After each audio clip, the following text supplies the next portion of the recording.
Supreme court ने लगाई state bank of India को फटकार। फिर से एक बार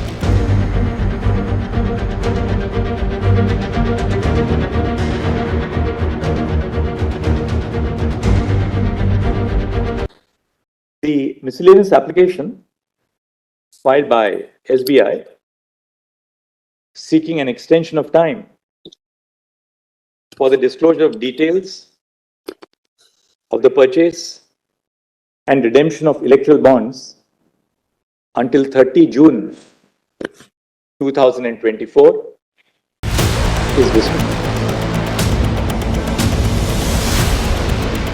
मैं हूं जाफर उस्मान शेख, अखबार न्यूज से।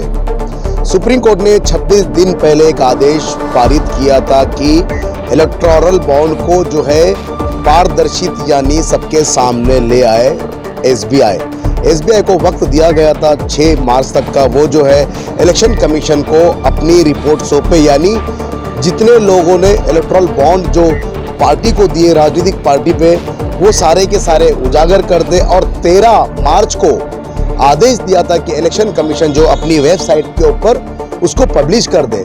लेकिन उसके बाद एसबीआई ने एक एप्लीकेशन दी सुप्रीम कोर्ट के अंदर कि उनको 6 जून तक का टाइम दिया जाए।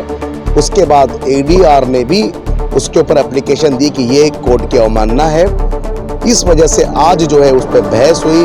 हरीश साल्वे एसबीआई का पक्ष रख रहे थे और यहाँ से प्रशांत भूषण जो एडीआर के ओर से थे, और उन्होंने कहा कि ये कोर्ट की अवमानना होगी अगर ये चीज़ें सामने नहीं आती है। तो कोर्ट ने बड़े कड़े शब्दों में कहा है कि आपको जो है 12 मार्च मंगलवार तक इलेक्शन कमीशन को अपनी सारी जानकारी देनी होगी और 15 मार्च की शाम तक इलेक्शन कमीशन जो है अपनी वेबसाइट पर ये सारी चीज़ें डाल दे ताकि लोगों को पता चले किसने कितना चंदा दिया है और जो चंदे का धंधा है वो सबके सामने आ जाए, यानी कांग्रेस हो या बीजेपी हो, किसको कितना चंदा मिला, इस बात की सारी जानकारी आम जनता को मिले। कहीं ना कहीं इसके ऊपर जो सुप्रीम कोर्ट के चीफ जस्टिस की टीम ने एक बड़ा आदेश दिया और कहा कि इसे उजागर करें।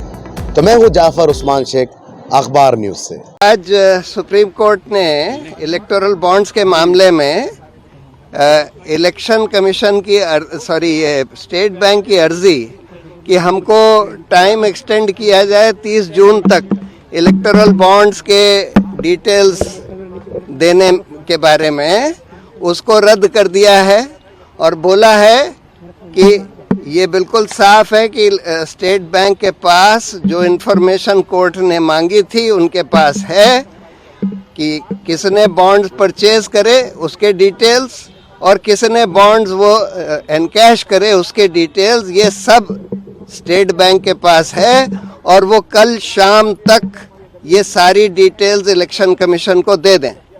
और उसके बाद इलेक्शन कमीशन 15 तारीख तक, इसी महीने की 15 तारीख तक वो सारे डिटेल्स अपने वेबसाइट पर पब्लिश कर दे।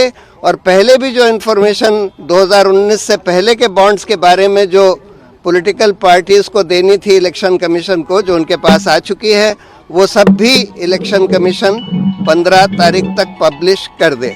Directed to be disclosed by the court is readily available. Next. In view of the above discussion, the miscellaneous application filed by SBI seeking an extension of time for the disclosure of details of the purchase and redemption of electoral bonds until 30 June 2024 is dismissed. Full stop. SBI is directed to disclose the details by the close of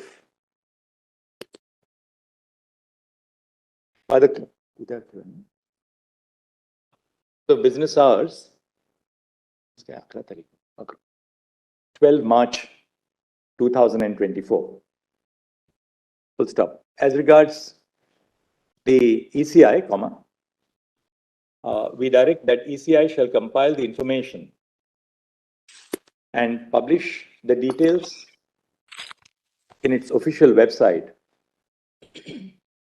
no later than by 7 days. 1 week.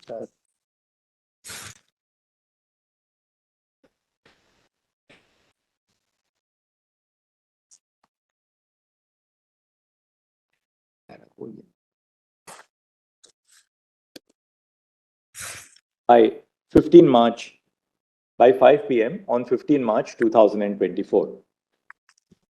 Full stop. During